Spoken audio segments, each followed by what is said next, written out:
La première. 18h15, 19h, le samedi. Le fantôme de la radio. Eric Loz.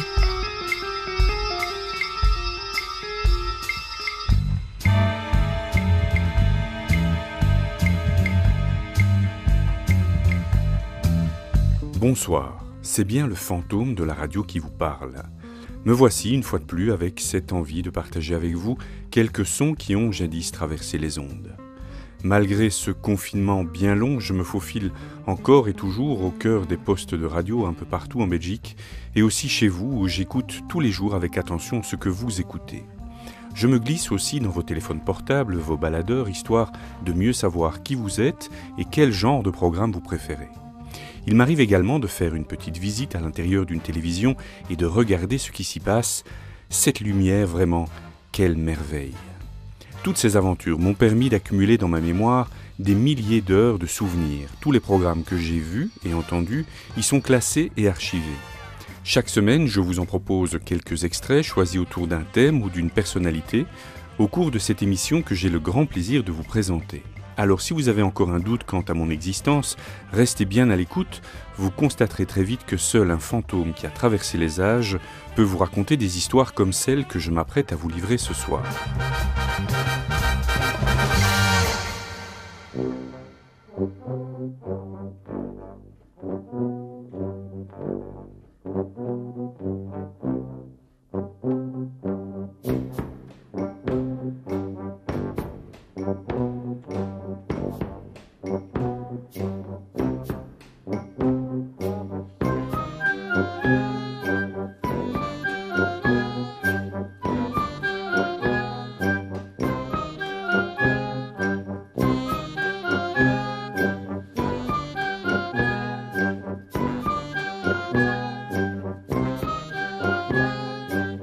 Ai-je vraiment besoin de vous annoncer le sujet de l'émission de ce soir ?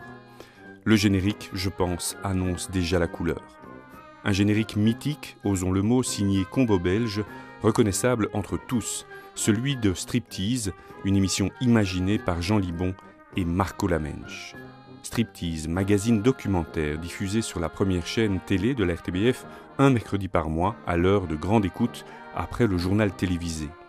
Poussé par un succès qui ne s'est jamais démenti, Striptease reste à l'antenne en Belgique de 1985 à 2002.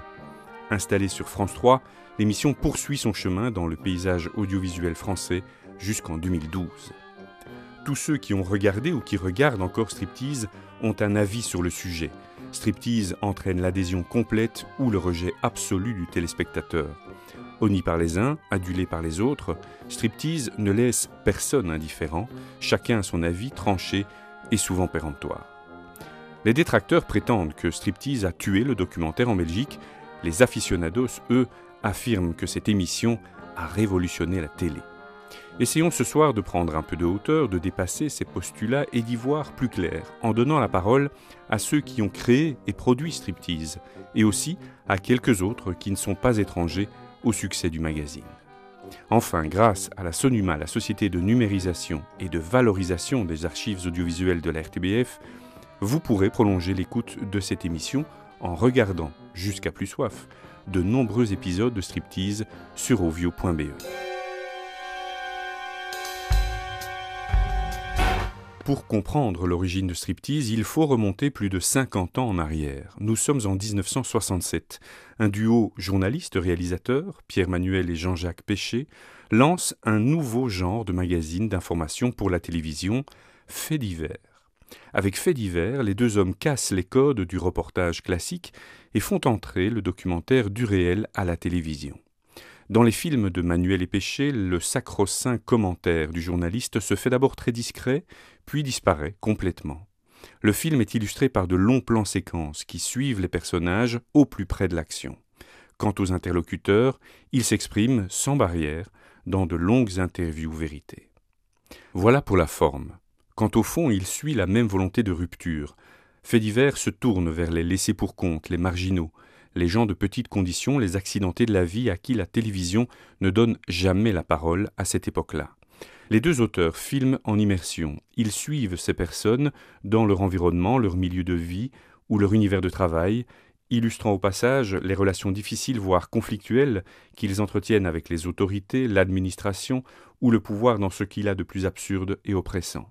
La RTB déclenche un véritable engouement en diffusant cette forme de cinéma du réel à la télévision.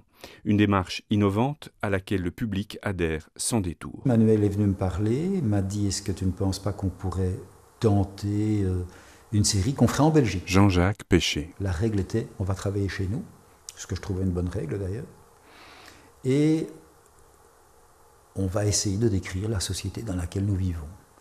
Et donc on est parti, j'ai envie de dire, sur des portraits de notre société, des portraits de petites gens, d'ouvriers, mineurs, etc. Et ça a été le début d'une série qu'on a appelée Faits divers et qui a connu alors, à notre grand étonnement, évidemment, on est toujours étonné au début, un succès immédiat, surtout, peut-être pas avec le premier, mais avec le deuxième, La bataille des Marolles, ou le troisième en tous les cas. C'est évidemment un succès, je crois qu'on fait 54% d'audience, c'est-à-dire que la télévision n'avait quasiment jamais connu ça. On était porté au podium, quoi. Donc ça, c'est évidemment un grand plaisir. Et à partir de là, on commence à se dire il faut qu'on reste autonome et qu'on continue seul ce travail-là. Ce qui m'a passionné dans ces émissions, ce qui nous passionnait Pierre et moi, c'était, avec le recul, de donner une identité à des gens qui n'en ont pas, à des anonymes. Faire vivre des êtres anonymes, leur donner une épaisseur humaine, et les choisir évidemment, on ne va pas vers n'importe qui bien sûr, tout ça est sélectionné, il y a un casting dans le documentaire, il ne faut jamais l'oublier, mais donner de l'existence à quelqu'un, eh bien voilà, pour moi je trouve ça formidable que des êtres humains, ça me touche en vous disant ça d'ailleurs, donnent de l'épaisseur aux gens, pour moi c'est notre travail.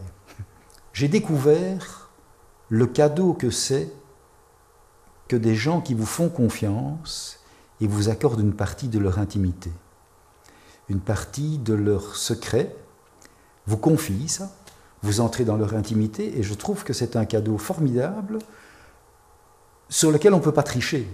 Les gens voient très vite que ce n'est pas Hollywood qui débarque, on n'est pas là pour faire du cinéma, entre guillemets, on est là pour justement aller au-delà des apparences, entrer dans tout ce qui n'est pas visible, entrer dans toute la richesse de l'individu qu'on ne voit pas tout de suite. C'est ça qui nous intéressait. Et donc, quand vous êtes dans la salle de montage, il n'est pas question de se moquer de ces gens-là. Pour moi, je découvrais la richesse des petites gens avec aucunement l'envie de m'en moquer, même si je pouvais avoir parfois un regard évidemment critique sur certains comportements, bien sûr. Les idées, elles venaient, j'ai envie de dire, en lisant la presse, les petits faits divers, les rien du tout, des amis, des rencontres. Donc, il n'y a pas de règle, c'est la vie. Vous savez, faire un bon documentaire, c'est évidemment trouver un bon sujet, mais c'est aussi et avant tout avoir une excellente équipe. Nous avions une équipe extraordinaire. On avait Manu Bonmariage à la caméra, qui est sans doute un des plus grands caméramens qu'il y ait eu dans l'histoire de la télévision, immédiatement suivi pour moi par Michel Rouzeret.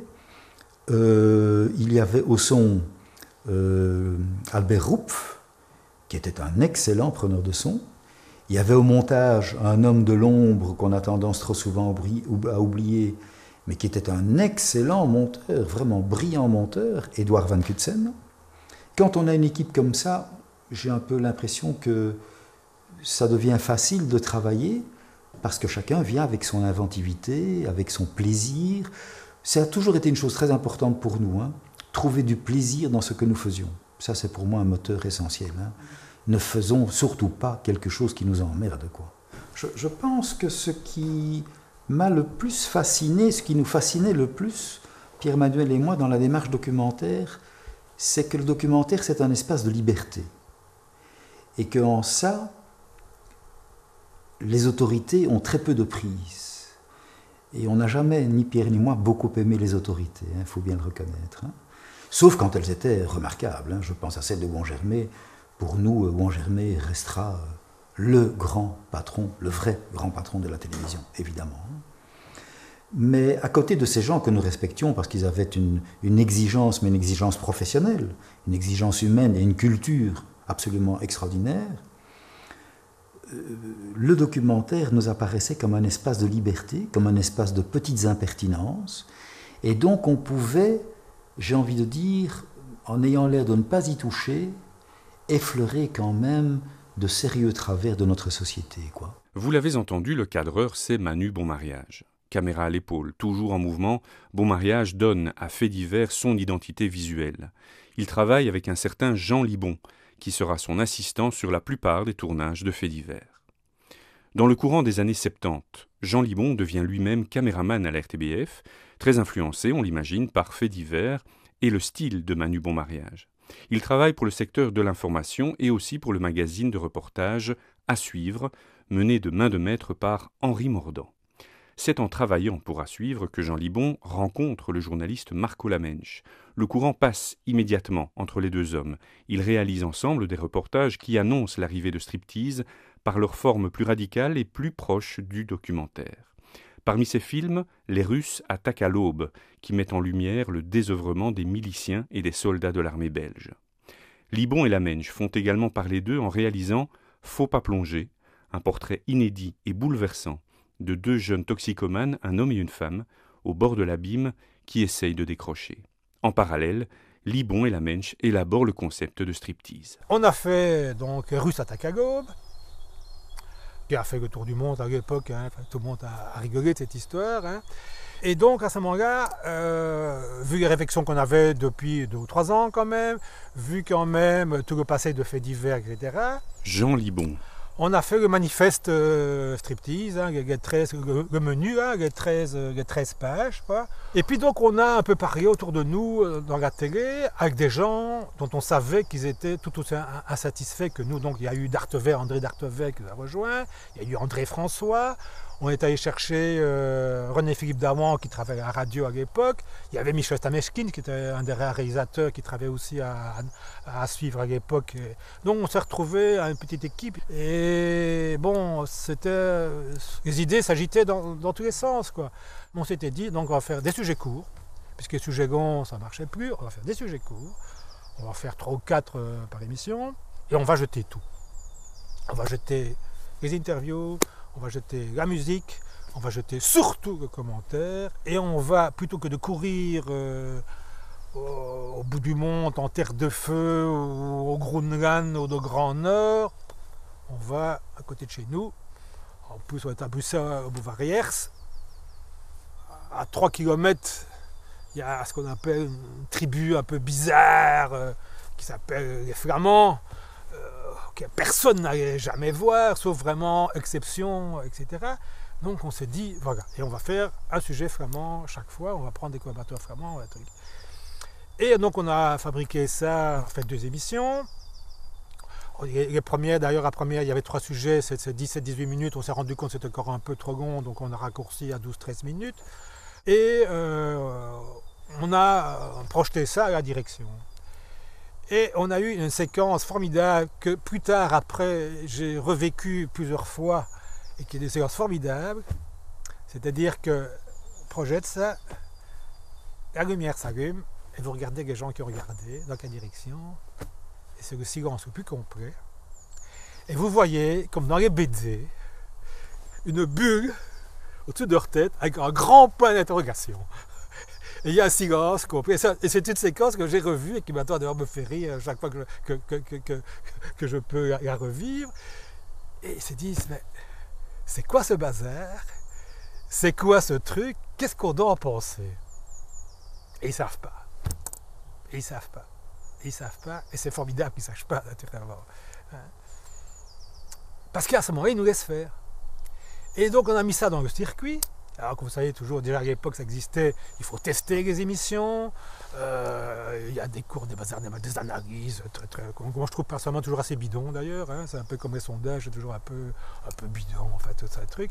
Et donc on s'est retrouvés ici à Bruxelles, il y avait 3 qui étaient prévus, 3 sessions qui étaient prévues, une à Bruxelles, une à Namur et une à Liège. Et donc ici à Bruxelles, les résultats, donc un panel de gens bien pensants, bien à la télévision, donc le panel c'est catastrophe, on ne comprend rien, il n'y a pas de présentateur, on ne comprend rien, il n'y a pas de questions, on ne comprend rien, les sujets ne sont pas intéressants, c'était catastrophique. On dit, ah bon, ça va. On va à Namur la semaine après, la même chose, catastrophique. Tellement catastrophique, on se dit, bon, on va pas faire rier, ça sert à rien. Et donc, mais on a balancé ça comme ça. Et ça a marché tout de suite. Parce que je crois qu'on est tombé au bon moment, dans un bon créneau. Il y avait un espèce de manque. Je crois que les gens en avaient marre de l'institutionnel, en avaient marre de la communication, parce qu'on a des débats dans ça. On avait marre des mêmes questions posées dans le même truc. Striptease se détache du magazine à suivre dans lequel il était enclavé pour vivre son existence propre, en toute autonomie. L'émission acquiert immédiatement une identité bien à elle, en dehors de tout ce qui existe, grâce notamment à son générique un peu déglingué, à savoir un long plan séquence filmé dans les ateliers désaffectés de la maroquinerie Delvaux à Bruxelles, sur une musique de fanfare un peu traînante. Oui, on cherchait une musique qui ne soit pas trop clivante comme du classique, du jazz, du rock. Marco Lamensch. Et une musique différente. Et puis j'ai réécouté des tas de cassettes et de choses comme ça, on ne trouvait rien. Et puis moi je me suis souvenu, alors, il y avait quand même beaucoup de manifs à l'époque, à Chaux, enfin un peu partout. Jean Libon. Et je me souviens d'un résidu d'orchestre qui s'appelait Sauce Riche Fanfare, qui avait un air que j'avais filmé moi plusieurs fois, parce que j'avais fait des manifs, et que je me souviens d'un air assez entraînant, mais ce groupe n'existe plus, et alors on a recherché, alors on est parvenu à retrouver une toute petite cassette de trucs comme ça, où il y avait encore cette musique en fait. C'est un truc pourri. Et on passait cette cassette-là à fond, et les gens s'arrêtaient, quoi. On se demandait, les gens s'arrêtaient en nous disant, mais c'est quoi ce bazar? C'est un truc qui restait dans l'oreille, quoi. Hein. Alors c'est une scie insupportable, le truc. Et donc, on s'est dit, donc on a été retrouver les gens de Sauce Riche Fanfare, mais ça ne s'appelait plus comme ça s'appelait Combo Belge. Et on leur a fait rejouer cette musique. C'est une musique d'origine malienne, du Mali. On a vainement à l'époque cherché les auteurs pour essayer de leur faire virer des droits d'auteur. On ne les a jamais retrouvés. Je crois que maintenant on sait qui c'est, alors j'espère que la Sabam le fait. On a pris un studio de la RTB où on était et on les a fait jouer et puis c'était bien, trop bien. Jean Libon et moi, on s'est regardés, l'air un peu consternés. On leur a expliqué que c'était un petit peu trop propre, que c'était pas vraiment ce qu'on voulait. On les a fait rejouer une seconde fois, c'était encore plus propre. On dit, ces gens-là jouent trop bien, que faire? Et puis on a eu une idée de génie, on allait chercher 20 bouteilles de vin blanc et on a recommencé 2 heures plus tard et c'était parfait. Striptease est lancé sur antenne en 1985. Très vite, l'équipe est rejointe par Manu Bonmariage, devenu entre-temps réalisateur. Bonmariage tourne le premier de ses 47 films pour Striptease, Gustavine et Khalifa. Un travail qui se fait dans la douleur à cause du format court de 15 minutes imposé par Libon et Lamensch. Et alors Jean s'est mis avec Marco donc, pour faire cette formule Striptease que je trouvais intéressante, mais je trouvais justement que c'était un petit peu trop dans la tendance du moment. Manu Bonmariage. Très nerveux, très clip, très allons-y, faisons ça. Et puis je me dis, comment est-ce que je vais pouvoir fonctionner là-dedans? Et je dis, attendons voir, puisque j'ai quand même pas le temps maintenant. Et puis un beau jour, je cherchais un sujet et voilà que je rencontre une vieille dame, elle s'appelait Gustavine, elle vivait dans le Borinage avec un monsieur qui avait été, qui est devenu son amant alors qu'elle avait déjà 8 enfants. Et puis ce monsieur Gustavine et Khalifa, donc Khalifa était d'origine musulmane, et cette dame qui se sentait bien secondée, enfin bien aimée même par ce Khalifa, faisait tout ce qu'elle pouvait, y compris montrer qu'éventuellement elle se convertissait, mais enfin, ça n'a jamais été intégré dans sa pensée, ni dans ses faits, ni dans ses gestes. Et c'était ça qui était amusant, donc de la découverte de Gustavine et Khalifa en plein borinage, quoi. C'était vraiment un supplice pour moi de réduire ce film en 12 minutes, pas en 13, 14, on ne faisait pas, et à chaque fois, C'était un petit combat, très gentiment, mais enfin, c'était ferme. Il fallait tenir la structure dans cet état-là. C'était 15, peut-être 14, c'est parfois 15, enfin bon. Mais il y avait quand même, donc, au montage, une grande démarche. Et heureusement, il y avait un certain Martin Frognier, qui est un monteur exceptionnel, qui m'a appris quelque chose d'extraordinaire. C'est-à-dire, il me dit, Manu, tu aimes trop tes images, etc. Ce que le spectateur n'a pas vu, il ne le verra jamais. Ne t'en fais pas pour ça. Je pleurais sur mes images et il m'apprenait à me dégager de cette espèce d'engouement pour la matière. Le jour qu'on a donné la liberté aux femmes, hein, elles doivent voter aux femmes. La plus grande connerie qu'ils ont fait. Et la pilule. Et la pilule, on le la pilule. Mais regarde, moi j'ai 76 ans là. Je suis tout de même pas si mal que ça. Ben Hein? non, puisque... Et j'ai eu 2 enfants, j'ai eu 14 enfants. Et pour ça, je m'en porte pas mal. Chaque fois qu'une femme a un gosse, elle renouvelle son sang. C'est pas le même que maintenant avec la pilule. Et puis, il n'y a pas que la pilule. Il y a des instruments qu'on vous met dans le corps, des histoires qu'on met de... Comment est-ce qu'on appelle ça? Le stérilet. Et tout ça. Et tu trouves ça bon? Écoute, pour les hommes, c'est bon parce qu'ils font ce qu'ils veulent. Hein. J'ai jamais pris de pilule, moi. Et j'ai eu le coup de gosse que le bon Dieu a voulu m'envoyer. Voilà. Et vous n'aviez pas peur de faire l'amour? C'est bien sûr. L'amour, tu sais l'amour, qu'est-ce que c'est? C'est la richesse du pauvre. Tu ne savais pas ça, monsieur, au mariage. Tu sais mieux que personne, pourtant.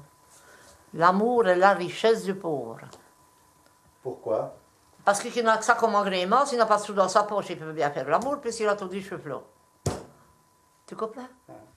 Immédiatement, Striptease compte ses fans et ses détracteurs. Le courrier afflue avec son lot de félicitations et d'indignation. L'émission suscite le débat à chaque diffusion, un débat qui dure toujours aujourd'hui. C'est un exemple qu'on a souvent cité, Marco et moi, mais c'est une des premières lettres qu'on a reçues. Jean Libon. C'est une grande lettre comme ça, un grand truc, dessiné, tous les côtés, et la lettre disait, voilà, on regarde votre émission, 3 générations, grands-parents, parents, enfants. Quand c'est fini, on ferme la télé et on s'engueule.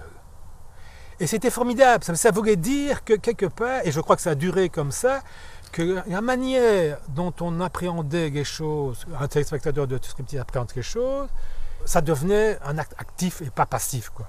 Les gens se demandent, et on m'a souvent dit ça dans la vie, donc quand on zappe, il y a 10, 15, 20 chaînes, 30 chaînes, quand on zappe, quand on tombe sur Striptease, on ne comprend pas toujours ce qui se passe, on ne sait pas toujours, mais on sait que c'est Striptease et on cherche à comprendre. Moi, j'adorais quand on passait le mercredi, quand le jeudi matin, on faisait des conversations dans les bus, dans le métro de Coa, et que les gens se disputaient parce que sur la séquence, la 1, la 3, la 4, c'était trop, c'était pas assez, c'était comme ça, c'était pas comme ça, il fallait le faire, il fallait pas le faire. Je trouvais formidable, et je crois que ça a continué comme ça pendant des années, quoi, et c'est très très bien, je trouve. Un autre truc, Striptease caricature exagère. Caricaturer, truc, vous êtes méchant avec les gens. Alors, ça me fait aussi rire de rire, quoi. Tous les sujets, tous sans exception, on est tous loin en dessous de la réalité. Parce que la réalité entièrement, on n'y arrive jamais naturellement. Non seulement on n'y arrive jamais, mais il y a certains cas, on ne veut pas, nous, y arriver, quoi. Parce qu'on travaille avec des gens, que quoi qu'on en pense, on respecte, à mon avis, beaucoup plus que la majorité des gens... des gens de télé, je ne parle même pas de la télé-réalité, naturellement. Quoi, la caricature, elle est tout à fait ailleurs, quoi. Elle est tout à fait ailleurs, quoi. Et donc, ce genre de critique, moi, ça me fait hurler de rire. Je trouve ça très con et de très mauvaise foi, quoi. Je crois que, en fait, les gens qui critiquent Marco Lamensch. parlent en général d'une classe d'une classe ou d'une caste ou d'une région ou d'une tranche d'âge à laquelle ils n'appartiennent pas. Moi, je suis persuadé qu'on ferait un striptease sur moi, qu'on me filmerait, qu'on fasse un film dans lequel je me reconnaîtrais. Il y aurait certainement des gens pour dire on t'a pas raté. Et je crois que c'est quand on n'appartient pas à la même classe. Effectivement, quand Manu Bonmaréage a filmé, ça s'appelait Les Petits des Petits Deux, des enfants de la petite aristocratie de province, comme ça, qui font une petite fête, et qui, à la fin de la fête, se mettent au garde à vous pour chanter la Brabançonne. Ça fait quand même rire les trois quarts de la Belgique. Des gens ont pu dire qu'on s'était moqué d'eux. Pas du tout. Eux se reconnaissent chantant la Brabançonne. Ils le font à chacune de leurs petites soirées. Il y avait une tendance, quand même, Marco Lamensch, à aller parfois un petit peu en dessous de la ceinture, à faire ce qu'on appellerait du racolage, ou pas du tout? Non, je crois qu'en général, on a plutôt été sobre. Et quand il y a des moments violents ou des bagarres, par exemple dans Striptease, c'est vraiment la pointe de l'iceberg. Je connais beaucoup d'émissions qui font leur provende et qui font leur marché uniquement dans ce genre de séquences. Nous, on a toujours essayé d'être un peu calme là-dessus. Si on ne nous critiquait pas, si on ne nous a pas critiqué, j'aurais été inquiet. Parce que quand on me dit, moi, écoute, ton truc est formidable, quand tout le monde me dit, ton truc est formidable, c'est très bien, etc., je suis inquiet. Je me dis, merde, est-ce que je n'ai pas trop démago, est-ce que j'ai pas été trop facile, que je n'en ai pas trop fait. J'aime bien comme critique, je trouve ça assez positif comme critique, j'aime bien. En 1986, Striptease fait un coup de sonde auprès du public, un petit micro-trottoir baptisé Autostrip et diffusé dans l'émission. Oui, on connaît Striptease, on regarde ça tous les mercredis. Les mercredis, c'est l'émission qui vous des avis. C'est l'émission qui vous des avis. C'est un peu démoralisant. Il y a des émissions un peu scabreuses, un peu faciles peut-être. Souvent, je m'excuse, mais on prend le spectateur pour un imbécile. On déshabille les choses, c'est ce qu'on ne fait pas assez, bien sûr. Tout le monde tout nu, quoi. Oui, plutôt les idées, toutes nues. Super génial. Super génial. Ouais, parce que les gens, ils peuvent s'exprimer, super. Moi, j'ai beaucoup aimé. Non, tout ça, je coupe vite. Pourquoi? Parce qu'il fait Non, je n'aime pas. Oui. Parce qu'au moins ils disent la vérité. Il y a parfois des émissions qui sont mieux que d'autres, mais sinon c'est bien. Oui. La vérité, ça veut dire quoi la vérité? Ça veut dire que certaines émissions ils se cacheraient pour dire quelque chose, tandis que là-bas, on apprend pas mal de choses. Il y a des choses, des sujets qu'on effleure, mais qu'on n'approfondit pas assez. Mais le fait de choquer les gens, au premier abord, ça n'est pas... c'est pas mauvais, en fait. Ça n'est pas mauvais. Ça peut être le révélateur, justement, de certaines situations. Moi, ça ne me dérange pas, mais en fait, je suis persuadée que certaines personnalités... Je me souviens d'une fois avec Martens, là, au moment des élections, on n'a pas dû faire plaisir à tout le monde. Moi, j'aime bien. Et madame, vous ne connaissez pas? Je n'ai pas de télé, moi, monsieur. Une horreur. Dégueulasse, oui. Pourquoi? C'est dégoûtant. C'est honteux de faire des choses pareilles. Ou des gens, là, des gros feignants, rien qui sont à charge de l'assistance, qu'est-ce que c'est que ça? Ce sont des gens qui ont des problèmes. C'est répugnant, quoi? Ce sont des gens qui ont des problèmes. Qui ont des problèmes? Tout le monde a des problèmes dans la vie et tout le monde doit les prendre en charge. Et vous êtes contre une émission qui parle de... Oui, certainement, certainement. Contre toute leur émission, parce que c'est une bande de salopards. Ce sont des gauchistes. Ils sont tous communistes. Il faut les mettre dehors. C'était de la merde, de la super merde, de l'extra merde, je ne peux pas dire mieux. Je vous remercie pour votre témoignage.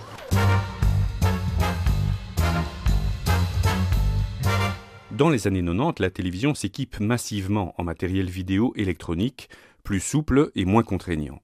Les équipes de Striptease continuent, elles, à tourner en film 16 mm avec le son enregistré sur bande magnétique. Un choix technique important, pour ne pas dire capital, qui a une influence considérable sur le contenu à disposition du réalisateur. La pellicule, magasin d'une caméra, ça dure 11 minutes. Marco Lamensch. Et puis, il faut 6-7 minutes pour le recharger. Ça oblige le caméraman quand même à réfléchir à quand il appuie sur le bouton. Maintenant, c'est un peu plus facile. On peut enchaîner les cassettes les unes derrière les autres. Mais on se retrouve parfois, quand on n'a pas des caméramens qui réfléchissent à ce qu'ils font, on se retrouve parfois avec beaucoup trop de matière. Ouais. Non, mais contrairement au numérique, il y avait vraiment cette contrainte qui était là, de devoir vraiment être sûr de son coup quasi au moment. C'est difficile, mais ça aide. Ouais. Pendant ces 17 ans de production, en Belgique, Striptease maintient ses principes fondateurs. Pas de commentaires, un minimum d'interviews, pas de musique et un format court de 15 minutes maximum. À cette dernière règle, celle de la durée, il y aura quelques rares exceptions.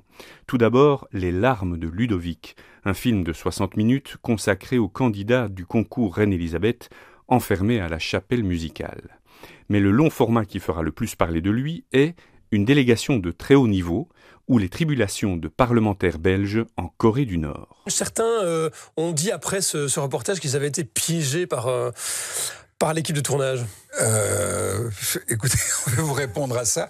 Prudemment, pour une fois, en général, on ne montre pas les films aux gens qu'on filme, sauf s'il y a une convention avant, sauf si on l'a promis avant. Et là, quand même, prudemment, comme il s'agissait de 6 ou 7 de nos augustes parlementaires, on les a invités à une vision, mais on a invité en même temps une querelle de journalistes. Et en fait, ils étaient tous ravis, ils trouvaient que les autres étaient un petit peu... que eux étaient même... Chacun trouvait qu'il était très bien et que les autres étaient un petit peu ridicules. Et il n'y a personne qui, à ce moment-là, a dit qu'il avait été piégé. Et c'est par la suite qu'il y a 1 ou 2 ou 3 parlementaires francophones. Il y a Burgeon, il y a Destex, je crois, et aussi d'Allemagne, qui ont prétendu qu'ils ne savaient pas que c'était striptease. Ce à quoi Van Quickenborn a répondu, mais si nous, néerlandophones, nous savions que c'était striptease, vous pensez bien que les francophones le savaient aussi. Mais vous aviez puis, alors, évidemment, la question qui se pose, est-ce qu'ils auraient réagi différemment s'ils avaient su que c'était effectivement, parce que est-ce que vous aviez une technique, Marco Lamensch, pour que les gens se lâchent comme ça devant votre caméra La seule technique qui est la plus dangereuse, c'est qu'on nous oublie, c'est-à-dire qu'on reste là suffisamment longtemps. Un homme politique qui parvient à se surveiller pendant 1 heure, 1 demi-heure, pendant une interview, mais quand on le suit pendant 10 jours, il s'oublie. Lorsque tout le parti, toute l'armée et tout le peuple s'inspirent et s'arment fermement des idées du camarade Kim Jong-il, des gens bien-aimés de notre peuple, nous pourrons nous sortir de toutes sortes d'épreuves que nous avons connues jusqu'à ce présent. 2 mots d'abord pour vous remercier. Pour vous remercier de votre franchise et franchement du temps que vous nous avez consacré. J'ai dit que je guidais une délégation de haut niveau et vous avez pu mesurer le dynamisme de cette délégation. Monsieur le secrétaire, croyez-le bien, sincèrement, et croyez-le de Willy Burgeon, c'est vrai que nous n'avons qu'une certaine forme d'information. Et je peux dire, et je prends sur moi pour dire, que ce qui était écrit dans les derniers jours, des articles qui se répétaient dans tous les journaux d'Europe, c'était de la propagande. Dire que le Monde, le Figaro, Libération et Le Soir fait de la propagande, je suis absolument désaccord avec ça. Les informations qu'ils ont diffusées sur la Corée du Nord sont exactement les informations que j'ai recueillies moi, il y a 3 ans, pendant 3 semaines. C'est exactement, ça corrobore tous les témoignages. Donc venir dire que c'est de la propagande, je ne peux pas l'accepter. Voilà, c'est exactement ça que je veux dire. J'aurais préféré qu'on le dise en dehors d'une réunion officielle, mais j'aurais préféré que... Le Monde, Libération... Mais justement, donc il est temps qu'on arrête de dire des choses... Prenons la question, le camp. Qui vont au-delà de la courtoisie. Écoute, et qui... demain on recommence. Non mais écoutez un peu, le camp, la preuve... Striptease tire sa révérence en 2002 pour laisser la place à un autre magazine documentaire, Tout ça ne nous rendra pas le Congo, dont les fondamentaux ne sont pas très éloignés de Striptease, à l'exception du format, qui passe de 15 à 52 minutes. En guise de conclusion, voici quelques extraits sonores, pêchés ici et là dans les 850 films diffusés dans Striptease. Un havre. Non, un havre. Un havre. Un havre. Un havre. Oui. Pas faire la liaison. Un havre de paix. Un havre de paix. Vas-y. Un havre de paix. Un havre. Mais le génie, et le génie. Mais dans l'œil, vraiment, tu sais, mon œil ouvert. Oh, tu sais que ça fait mal, ça brûle, hein. Ça brûle, ça fait mal, ça fait tout, hein. Avec ça un œil, tout rouge. Oh, oh, oh, oh. Là, j'ai pris mon pied une 2e fois, crois-moi. Tu vas voir la prochaine fois. pour faire de nos pays un havre de... Non, un havre. Un havre. Oui. Mais tu le dis pas quand tu chantes. Oublierai pour faire de nos pays un havre. Un havre. Havre. Un havre de paix. Un havre. Je ressemble à une actrice finalement, avec tout mon fourbi ici. Voilà, demain donc je vais choisir une robe pour le festival. J'ai été naturellement à Hollywood. Et là, bon, j'ai rencontré quelqu'un de très bien aussi. C'était un peu avant Pierre Descamps, qui m'a emmené partout, dans tous les studios et tout ça. Bon. Pour moi, ça a été un rêve. D'ailleurs, j'ai vécu avec un prince là-bas, je peux le dire. Ici, une chose, malheureusement, le rêve n'est pas long. Hein. Dans ce sens que le prince était marié.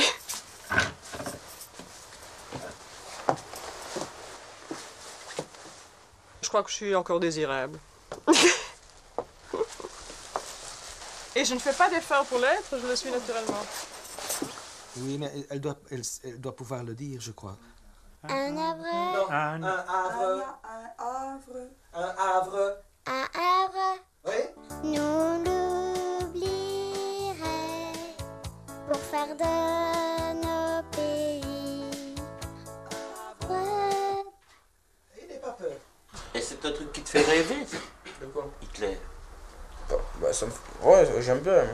Non, mais c'est un gars bien. C'est un gars pour ça. Qu'est-ce que t'aimes bien? Ses idées. Ses idées étaient positives au commencement. Mais quoi? Quelles idées positives?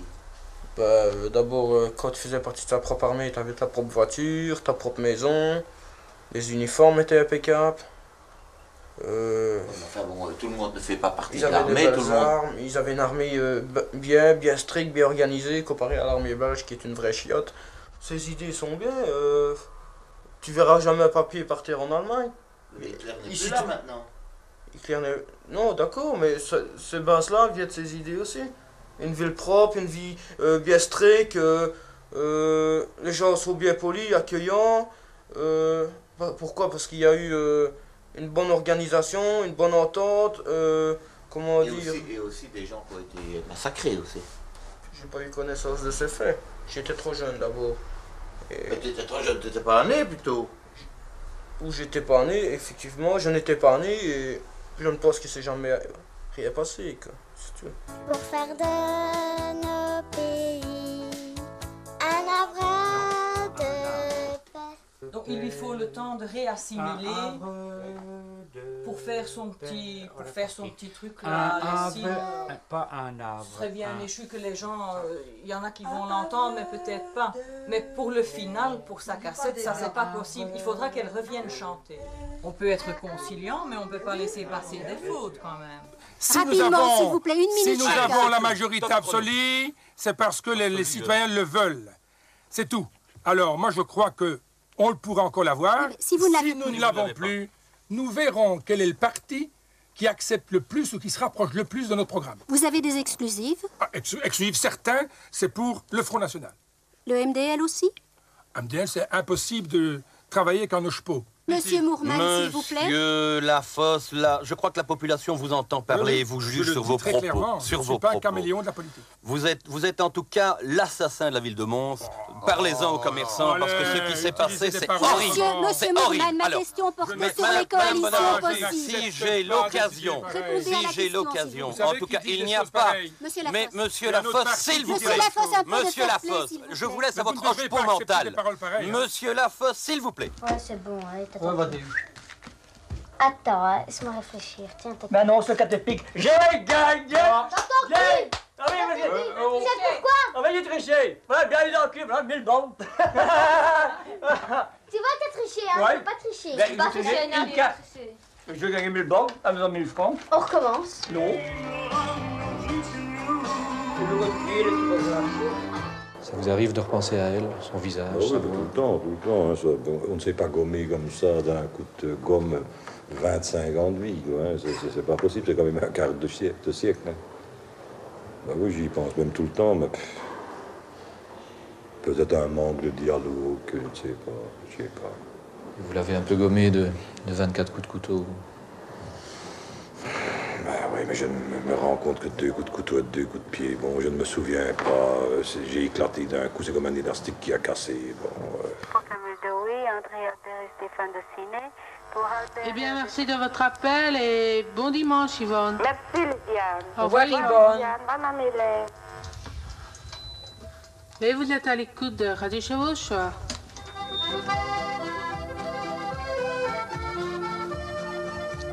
Et vous écoutez en ce moment Joseph Haute qui nous interprète Reine de Tyrol. Nous l'oublierait pour faire de nos pays un vrai. Oui, c'était presque ça. C'est bon ça. C'est bon. Allez, c'est pas mal. Vas-y. Pour faire de nos pays un arbre de paix. Oui.